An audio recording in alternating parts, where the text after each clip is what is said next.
Hey there guys, Conceptual Concept 6.9 here in the beautiful Pacific Northwest, and you can't really tell today because I'm in my studio. I had completely different plans for the video that I was going to do this week, my video of the week if you will, and those were dead in the water. Unfortunately, we had really heavy winds. It was knocking trees down and not exactly ideal for what I had planned, which required zeroing, grouping, and testing on targets. And if the trees aren't standing up well, my target stands sure aren't going to either. So I'm doing an impromptu video here, and I thought it would be a good time to have a discussion on how I feel about Palmetto, my thoughts overall, and where I hope the company will go in the future.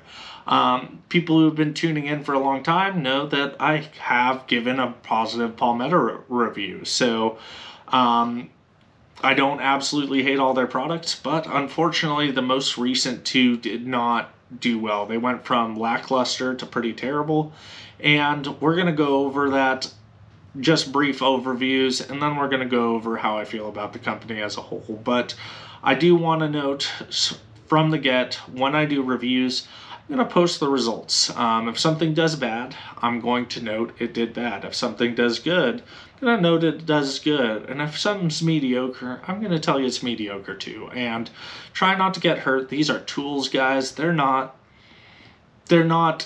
your family members. I'm not shitting in your kid's mouth with this, right? So I'm just saying, hey, you know, this product didn't work well. So let's go over the 3 products that I've reviewed from Palmetto.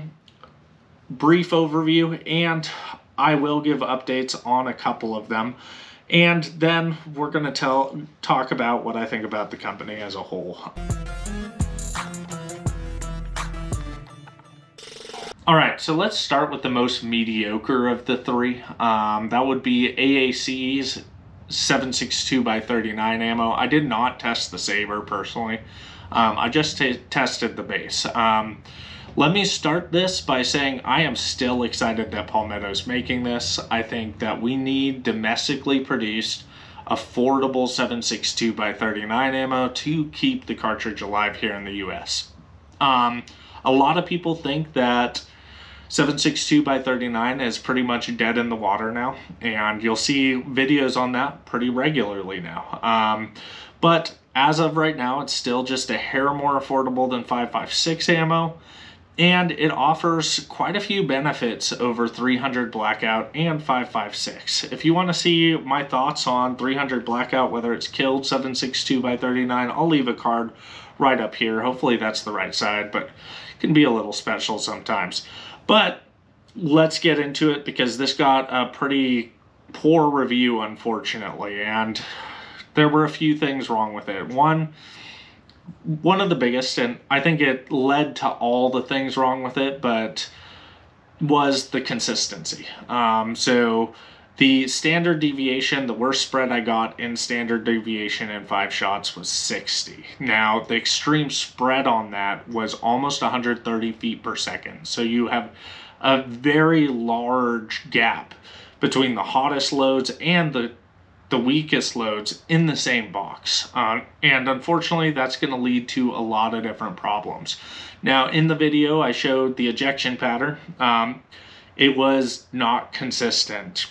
I would say 7 out of 10 rounds were getting yeeted, as most 7.62x39 does. The casings were getting yeeted out pretty far, and the other 3 were barely dropping out of the receiver, and I think that is due to that consistency. I think that they just aren't loading them quite as accurately, like putting the right amount of powder in. And part of that is they're keeping it pretty affordable, so I can understand that. Also, I got in on some of the first batches. And another thing I think that was affecting was the accuracy.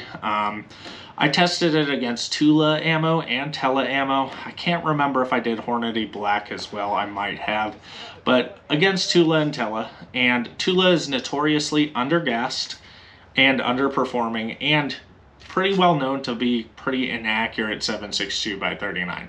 AAC 7.62x39 was outperformed by Tula on velocity it was outperformed by Tula on consistency, and it was outperformed by Tula on accuracy. So when it's being outperformed on pretty much every measurable level against Tula ammo, which is known to be garbage Russian ammo, it's not going to get a win in my book. Another thing that was noted was that it was performing well under the velocity that it was advertised. Now, that was out of a 14.5 or a 16-inch barrel.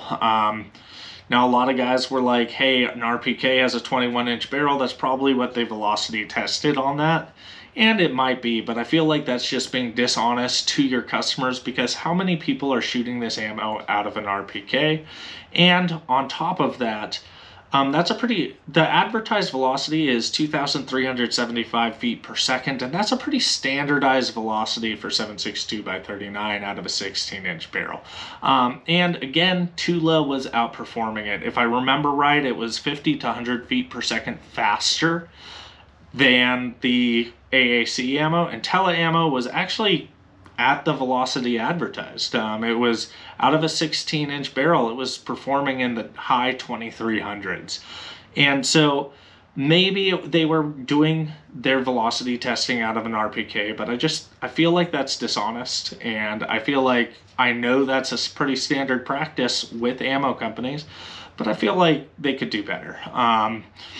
And be a little more upfront with their customers. Another thing I do want to note is that other velocity testing done out of their Saber line with 16-inch AKs is performing much closer to that 2300 to 2400 velocity envelope. I think most of them are showing 2270 to 2300 out of the Saber line with the 16-inch barrel. And Saber line is advertised at that same velocity. So I have to wonder if the inconsistency in the loading process might be resulting in lower velocity slugs, or are they trying to save a buck by reducing the amount of powder they put in? Because who knows, maybe every 10 shells they can get a free shell of powder, right? I don't know, that's all speculation. But I do plan to revisit the ammunition situation in the near future, because I have seen more positive reviews with more consistent velocity testing. Well, velocities out of their testing than I got. So in the next month or so, I will do a full 7.62 by 39 ammo comparison with all the ammos I have available, and I'll try and pick up a couple more as well, just to show you guys what's what, right? So that's basically the gist of the Palmetto AAC ammo.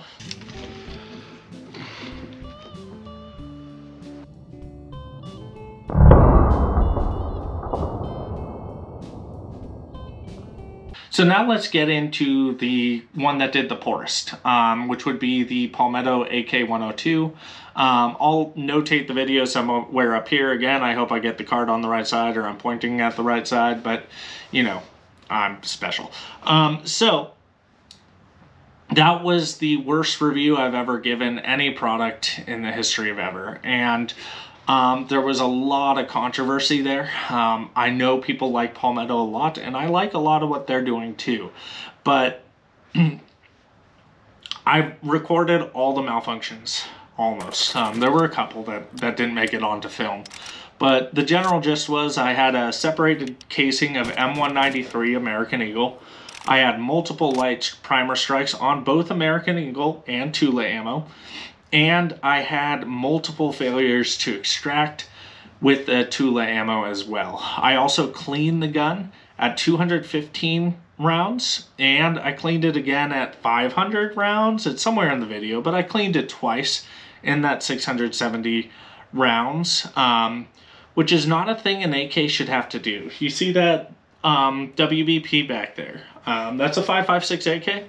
I've got 1,000 rounds through it, and it's never had oil, and it's never been cleaned.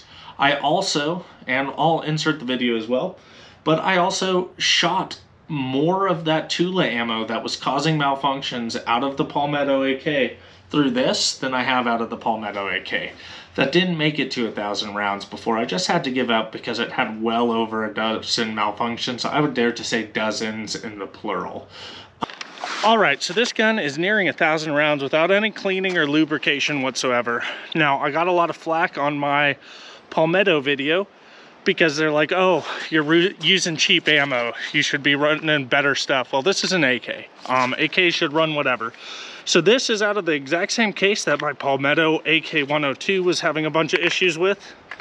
And let's see how this guy does. Let's just mag dump the whole thing.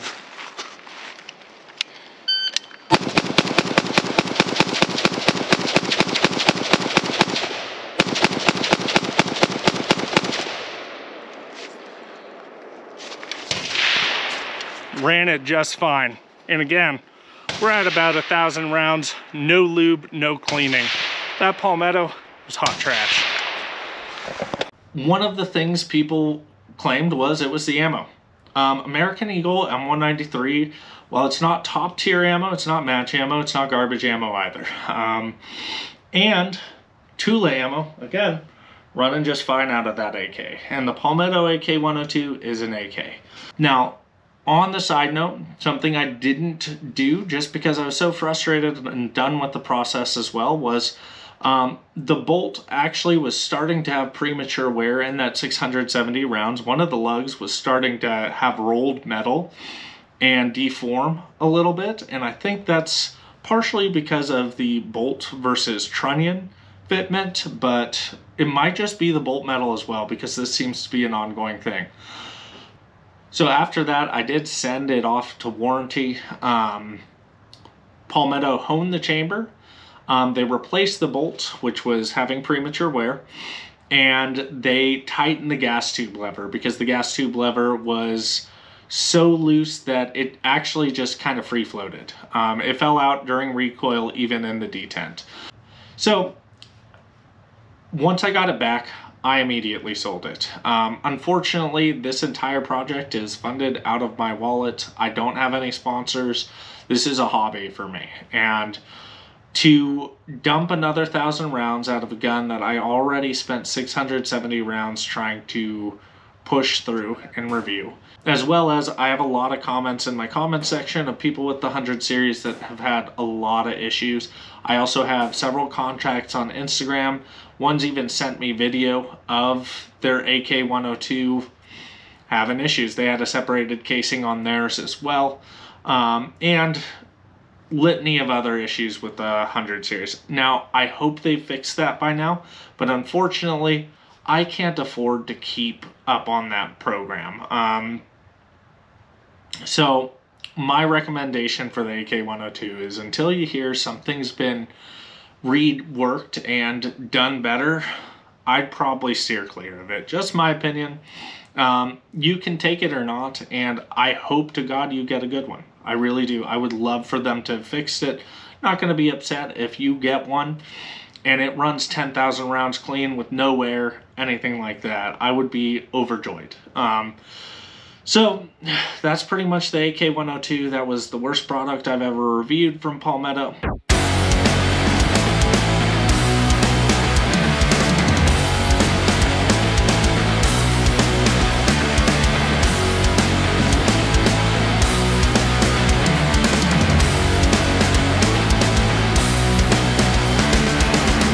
So now let's get into the product I actually really love that I've gotten from Palmetto. I did an initial review on this.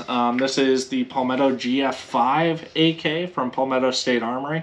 I have made some changes to this since I bought it, and since the review. Mainly replaced the wood, and actually I think I have this safety on there still, but I have a standard safety. I got rid of the enhanced just because I'm old school and I like standard safeties.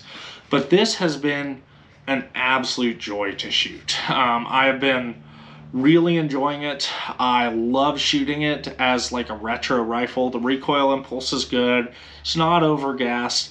And I'd say I'm close to 1,000 rounds now. I don't shoot this as much as my other guns just because, I mean, it's basic, and I like shooting it. I like it how it reminds me of where we came from, but it's a retro gun, so it's not something I'm going to be training with regularly. But I'm close to 1,000 rounds. This guy has been holding up really well. There's no premature wear. I've really enjoyed shooting it. And I want to note that it is reasonably accurate for an AK as well. It's not my most accurate, and it's not my least. I was expecting with the FN barrel that it would be more accurate than it is, but we'll take the good with the bad, right? So past that, the recoil impulse has been really good. It handles really well. So it's got a few features that I really like about it. I really like that they have a modular rear tang, so you can use AKM stocks. So you'll notice that there is quite a bit of wiggle on this stock. Now, I don't think that the rear trunnion versus the receiver are fitted properly, unfortunately. I don't think they're quite to spec. I did shim my Romanian stock. I haven't shimmed this one. So this is how much play I have versus a AKM. Now this fits snugly in a Wasser 10. So it does not fit even close to snugly in that. Now again, easy fix, just shim it. I actually used electrical tape and that was a pretty easy fix. But that's the one negative I have about this rifle. Now I do want to note that the rear trunnion is, as far as I know, not riveted to AKM spec. They've got like flat facings. They should have a recess there and be using a specific type of rivet. But this has been holding up really well. I also want to note that Battlefield Las Vegas converted one to full auto, a GF3, which has the same riveting system, and it made it to 17,000 rounds before the barrel wore out, and they decided to get rid of it and go back to Wassers because the barrel longevity. Rob Ski posted that somewhere, and I'll try and get a picture of it or link it. So if the trunnions are holding up to full auto and they're making it to 17,000 rounds, I'm not very concerned about it. And I'm not seeing a lot of actual photographic evidence of them wearing out. If you do find some photos of the Palmetto trunnions warping out due to this or wearing out due to this, I would love to see them, and I'll even pin the comment, and that way people can see it, because I want honest reviews here. But the GF5 for me has actually been a pleasure to shoot. I've really enjoyed it. I really like it. I do think it will be leaving the channel soon because I need to readjust some funds and fund some new projects. So I might be selling it in the near future just to get into something else to provide reviews for you. But I've really enjoyed this product. I really like the GF5. It's held up really well, and out of everything I've reviewed in Palmetto, this is something I like. So what do I think about Palmetto as a whole? I think a lot of companies have growing pains, and I'm really hopeful because at the very least they're taking these steps and investing in the products. But I think that a lot of their products are pretty shoddy at the moment, whether it's QC, whether it's problems with the blueprints, or whether it is just materials and them trying to rush things through. So I guess I'm saying QC twice. I think they have a really checkered history and quality. And so I do personally recommend, if you're getting into the AK game, probably going with an import first. WBP makes great stuff. I've really been enjoying this 5.56. Haven't broken a firing pin yet, so that's cool. And I just think there are better options right now. Now, do I want them to be good? Yes, I really, really do. I'd love domestically manufactured Krinkovs. I'd love domestically manufactured AKs. I'd love them all to be military quality. Like, I would settle for Romanian. Rough machining, but made out of quality materials to spec, and they'll last you a lifetime. But I don't feel they're there yet with all their products. So, again, I'd recommend going with that. So all in all, I really have to say I like that Palmetto is kind of pioneering the AK market in the US. I know there are other manufacturers, but they're really balls to the wall going for it. The one thing I hope in the future is that they will square away their QC and they'll make sure they're putting in quality mil spec or quality parts, things that will last you a lifetime, military grade guns that just don't break, that don't have these issues that we're getting with a lot of them. And I wish their QC department would be a little better. And they're probably overextended, and I'm not going to throw judgment there. But as it stands overall, I'd say if you're going to buy an AK right now, I'd buy an import. I just think the imports are a little better quality. So that's pretty much this whole video. So if you like this video, go ahead and comment, subscribe, like it. But past that, don't forget to go outside, enjoy nature's beauty, and eat that booty. All right, guys?